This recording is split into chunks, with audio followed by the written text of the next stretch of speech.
ഒടുവിൽ മുസ്ലിം വർഗീയതയ്ക്ക് മുൻപിൽ മുട്ടുകുത്തി സാംസ്കാരിക മന്ത്രി സജി ചെറിയാൻ.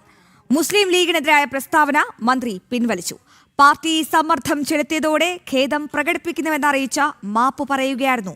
വിവരങ്ങളുമായി പ്രജിത്ത് മോഹനൻ ചേരുന്നുണ്ട്. പ്രജിത്ത്, എന്തൊരു നാണക്കേടാണ്! ഈ മുസ്ലിം വർഗീയതയ്ക്ക് മുൻപിൽ വീണ്ടും മുട്ടുകുത്തിയിരിക്കുകയാണ് ഈ മന്ത്രിസഭയിലെ ഒരു പ്രധാനപ്പെട്ട മന്ത്രി, സാംസ്കാരിക മന്ത്രി സജി ചെറിയാൻ. ചോദ്യം, മുട്ടുകുത്തിപ്പിച്ചതാണോ പാർട്ടി?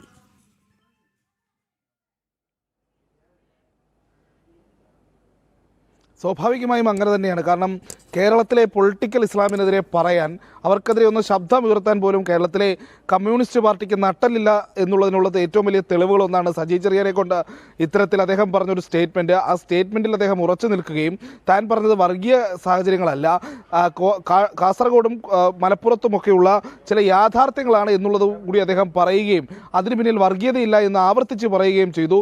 നിലപാടിൽ നിന്ന് പിന്നോട്ടില്ല, പറഞ്ഞത് പിൻവലിക്കില്ല എന്നൊക്കെ പറഞ്ഞതിന് ശേഷം ഇപ്പോഴിതാ പാർട്ടിയുടെ സമ്മർദ്ദം വന്നപ്പോൾ, പൊളിറ്റിക്കൽ ഇസ്ലാമിൻ്റെ സമ്മർദ്ദം കൃത്യമായി വന്നപ്പോൾ പറഞ്ഞതെല്ലാം മാറ്റി പറയാൻ വേണ്ടി, പറഞ്ഞതിലൊക്കെ ഖേദപ്രകടനം നടത്താൻ വേണ്ടി സജി ചെറിയാൻ തയ്യാറായിരിക്കുന്നു എന്നുള്ളതാണ്. അദ്ദേഹത്തിൻ്റെ ഇപ്പോൾ പുറത്തു വന്നിരിക്കുന്ന ഈ വാർത്താക്കുറിപ്പിൽ പറയുന്നത്, താൻ പ്രസ്താവന വളച്ചൊടിച്ചതാണെങ്കിലും ആ പ്രചാരണം തൻ്റെ സഹോദരങ്ങൾക്ക് പ്രയാസവും വേദനയും ഉണ്ടാക്കിയതായി ഞാൻ മനസ്സിലാക്കുന്നു. ബഹുമാനിക്കുന്ന ചില വ്യക്തികളും ആത്മീയ സംഘടനകളും ആത്മീയ നേതാക്കളും തെറ്റിദ്ധരിക്കുകയും എന്നതും വേദനിപ്പിക്കുന്നു. അതുകൊണ്ട് തന്നെ ആർക്കെങ്കിലും ഉദ്ദേശശുദ്ധി മനസ്സിലാകാതെ ആർക്കെങ്കിലും വേദനയോ പ്രയാസമോ ഉണ്ടാക്കിയിട്ടുണ്ടെങ്കിൽ നിർവ്യാജം ഖേദം പ്രകടിപ്പിക്കുന്നു എന്നുള്ളതാണ് അദ്ദേഹത്തിൻ്റെ ഈ വാർത്താക്കുറിപ്പിൽ പറയുന്നത്. ആദ്യഘട്ടത്തിൽ പിൻവലിക്കില്ല, തിരുത്തി പറയില്ല എന്നൊക്കെ പറഞ്ഞ അതേ സജി ചെറിയാൻ തന്നെ ഇപ്പോഴിതാ പറയുന്നു, താൻ പറഞ്ഞിട്ടുള്ളത് ആരുടെയെങ്കിലും മനസ്സ് വേദനിപ്പിച്ചിട്ടുണ്ടെങ്കിൽ ഖേദം പ്രകടിപ്പിക്കുന്നു എന്നുള്ളത്. ഇത് കൃത്യമായി പൊളിറ്റിക്കൽ ഇസ്ലാമിൻ്റെ സമ്മർദ്ദം സഹിക്കാൻ വയ്യാതെ, അല്ലെങ്കിൽ സമ്മർദ്ദം ശക്തമായ സാഹചര്യത്തിൽ CPM-ൻ്റെ ഇടപെടൽ കൊണ്ടാണ് സജി ചെറിയാൻ ഇത്തരത്തിൽ ഈ നിലപാട് മാറ്റി പറഞ്ഞത് എന്നുള്ള കാര്യത്തിൽ തർക്കമില്ല. സജി ചെറിയാൻ പറഞ്ഞതിലെ പ്രധാനപ്പെട്ട വസ്തുതകളിലൊന്ന്, കാസർഗോഡ്, മലപ്പുറം പോലെയുള്ള മേഖലകളിൽ ഇസ്ലാം വിഭാഗത്തിൽപ്പെടുന്ന ആളുകൾ കൂടുതലായി തെരഞ്ഞെടുപ്പുകളിൽ ജയിച്ചു വരുന്നു എന്നുള്ളൊരു കാര്യമാണ്. അവിടെ മറ്റ് സ്ഥാനാർത്ഥികളെ നിർത്താൻ പലർക്കും ധൈര്യമില്ല തുടങ്ങിയിട്ടുള്ള കാര്യങ്ങളാണ്.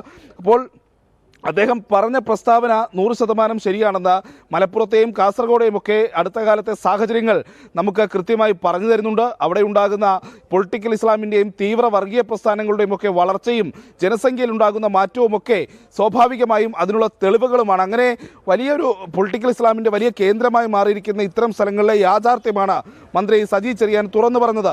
പക്ഷേ അതിൽ ഉറച്ചു നിൽക്കാൻ, 1-2 ദിവസങ്ങൾക്കപ്പുറം താൻ പറഞ്ഞ നിലപാടിൽ ഉറച്ചു നിൽക്കാൻ സജി ചെറിയാനെ പൊളിറ്റിക്കൽ ഇസ്ലാം കേരളത്തിലെ പ്രത്യേക സാഹചര്യത്തിൽ അനുവദിക്കുന്നില്ല എന്നുള്ളതാണ് ഇപ്പോൾ വ്യക്തമാകുന്നത്.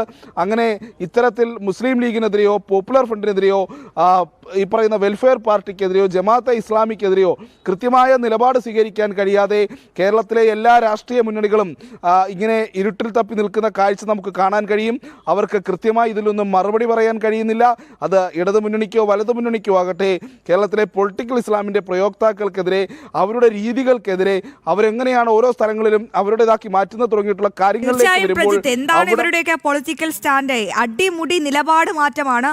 ഒരു സെക്കൻഡിൽ ഒരു കാര്യം പറഞ്ഞു, അടുത്ത നിമിഷം തന്നെ അത് മാറ്റി പറയുന്നു. പാർട്ടി പറഞ്ഞു, സജി ചെറിയാൻ മുട്ടുകുത്തി. അതാണ് ഇപ്പോൾ നടന്നിരിക്കുന്നത്. ഒടുവിൽ മുസ്ലിം വർഗീയതയ്ക്ക് മുൻപിൽ മറ്റൊരു മന്ത്രി കൂടി, സാംസ്കാരിക വകുപ്പ് മന്ത്രി സജി ചെറിയാൻ കൂടി മുട്ടുകുത്തിയിരിക്കുന്നു. ലീഗിനെതിരായ പ്രസ്താവനയാണ് മന്ത്രി പിൻവലിച്ചിരിക്കുന്നത്.